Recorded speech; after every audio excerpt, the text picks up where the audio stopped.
We have a really cool group tonight. These guys put a submission on the website, and it just grabbed me so hard that I was like, wow, these guys deserve to be featured. So I immediately got in touch with Jeff, and we're sitting here with Merlot Embargo. They're actually from LA, but they are sitting in their car in Portland. Have been with us. I'm not sure what they're doing in Portland, but I'm assuming are you gigging, or are you just up there for fun? Yeah, we're actually driving through, shooting some video for some upcoming music videos. Okay, cool. We started in Seattle. We're driving down the coast. Yeah. Awesome. Yes. So, guys, welcome to the show, and girls, guy and girl. You're married, correct? Yeah, we are. Thanks Cool. for having us on, by the way. So, tell us a little bit about what you're doing. I saw you guys are in a car wreck, and that's kind of what has inspired your creative flow lately. But why don't you just give us a little rundown, a little spiel of who you are, what you're doing, and go ahead and introduce the song that we're going to be listening to when you get done telling us all that, and we'll roll into it. Sure. So, we are self-produced, and I wrote all of the songs on the album, Don't Look Back. And Don't Look Back kind of was a sort of theme throughout the entire thing, inspired by the car crash that kind of kicked us in the butt to get this going. So we've been wanting to do it for a while, but we started actually writing and producing about 2.5 years ago. So it took us that long to get the album out there. We did it. Yeah. Sweet. Very cool. So it's we're going to talk about this in a little bit because Dave, I like to kind of do the intro and get to know you guys. And then Dave, we listen to your song like I told you, and then Dave will come in and give you the real spiel. Oh, yeah. But so you what was I going to say? Oh, yeah. So Jeff, you do all the engineering and stuff? Yeah, so we have like a little home studio, and this was all, I've been building up my engineering chops. I've been a musician for many years, but in the last 5 or 10 years, kind of been building up my engineering chops as well. So yeah, we did this all on our own, and our little base in LA. So very cool. They're friends of ours. So yeah, most of the musicians that play on there are all our buddies that we gig with, and so. Awesome. Well, you stuck out to us, so that's why you're here. So why don't you tell us, explain the song we're going to be listening to, How to Survive an Apocalypse.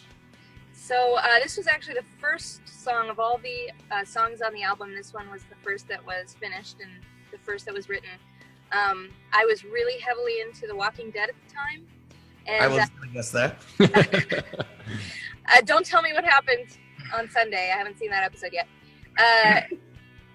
But I've always been fascinated with the apocalypse and with the end times, and just what I would do in case of a huge natural or otherwise disaster.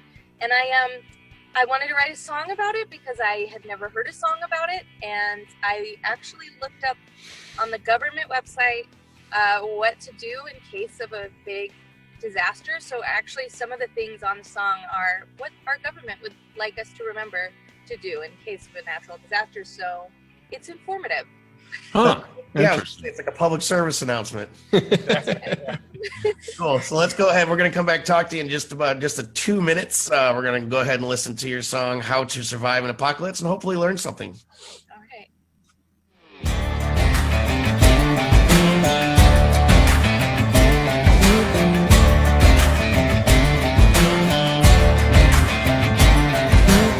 Store up your treasures enough for months to come. Take along a pack of dried goods.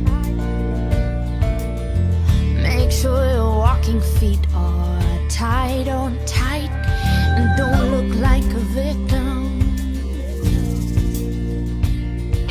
Practice shooting straight. Don't forget to lock the gate. And don't look back or slow down.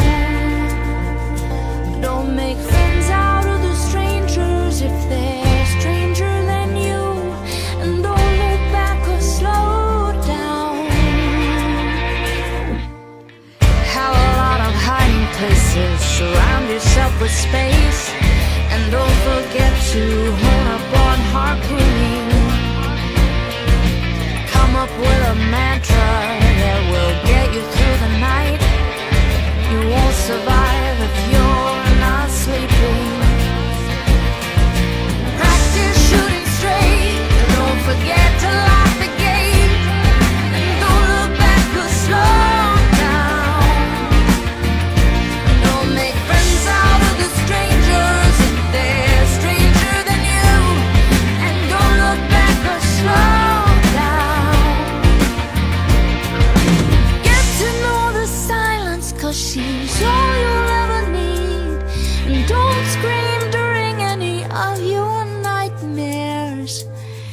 You'll think about the friends you lost and all the hearts it might have cost if time had not decided to run out so.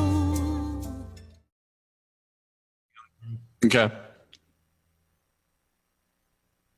Yeah, so that was Merlot Embargo on the Indie Music Live. This is episode 50. So first things, I just wanted to tell you guys, like I said before, you guys, I think, had just made a submission to the website, which is just people just come by the website and drop a song in there, and eventually I come through and listen to it. We also, just while I'm talking about it real quick, we also have paid submissions. Go to indieplus.com and click on the little promote your music thing on the side, and we can get started with that. So anyway, the thing that made me notice your song right away was that beat, the intro beat, the boom. It was like, I was like, well, this is gonna be cool. And then all of a sudden this country feel came in. I was like, oh, okay, I gotta keep listening to this. And then it just sort of melded into, what it is, the rock alternative country thing that you guys are talking about. And another thing that I really, really liked is, Scarlett, your voice. Are you trained? Well, You have a lot of control. all of my life, and I did have a teacher when I was very young, and then high school choir. I had a director that was really attentive one-on-one, so nothing actually, I guess, professional, but I've had a lot of really incredible teachers along the way. Cool. Yeah, well, you're a natural and you have a lot of control. So that's my 2 cents. Gonna let Dave take over, and he's really gonna ruin your day. So I'll see you guys in a little bit. Thanks a lot for coming. Yeah, Joe, can I talk here, man? Gee, God, you're dominating today. You have a reputation. All right. So I just got a DM from Sam Gonzo. He actually said that Jeff was a body double in a Rick Springfield video. Is that true? Yep, that's true. That must have been like another life double too, because I don't remember that. Okay, all right. I just wanted to be sure. Yeah, so we talked in the green room beforehand. The way you describe your own genre is actually kind of like an indie Americana type of sound, like maybe little rock in there. Yeah, there's a touch of a country vibe, maybe a southern vibe in there. But I love this song. Like I love your sound, and I really don't have much negative here. Like I. The only thing that I would even mention in that realm would be I want to hear the vocals even a little more. That's what I always tell him. The lead guitarist always tells the engineer, "Oh, more guitar." The bassist tells the engineer, "More bass." The drums say, "More drums." Of course, everyone. It's just natural. It's not even like an ego issue. It's like that's just a natural thing that musicians say. It's like, hey, crank it up just a touch, but it's a really good mix, and it's like you're doing it all yourself. You're doing the production, the engineer. So kudos to you, Jeff. I mean, it's a great job. Vocals. I've said this before in past episodes about different artists, and in terms of the future of your sound and your band, Scarlett, your voice will never be a problem. Like it will never hold you back. I mean, it's clear as day. Like it's such just a cool diction, a cool sound, a cool tone.